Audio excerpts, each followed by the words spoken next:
আসসালামু আলাইকুম ভিউয়ার্স, আশা করি সকলেই ভালো আছেন। সকলের জন্য অনেক অনেক দোয়া ও শুভকামনা রইল।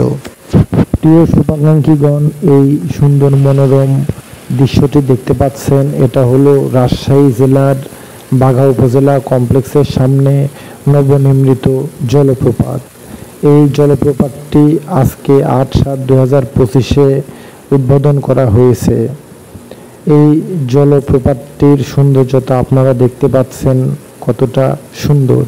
এই জলপ্রপাতটির সৌন্দর্যতা বাঘা উপজেলা পরিষদের পরিবেশকে অনেক সুন্দর করে তুলেছে। প্রিয় শুভাকাঙ্ক্ষীগণ, আপনারা যারা রাজশাহী জেলার বা বাঘা উপজেলার আছেন, সবাই অবশ্যই বাঘা উপজেলা পরিষদের উপজেলা কমপ্লেক্সের সামনে নবনির্মিত এই সুন্দর মনোরম পরিবেশের দৃশ্যটি দেখে যাবেন। সকলের জন্য অনেক অনেক দোয়া ও শুভকামনা রইল। সকলে ভালো থাকুন, সুস্থ থাকুন, সর্বদা সেই দোয়াই রইল।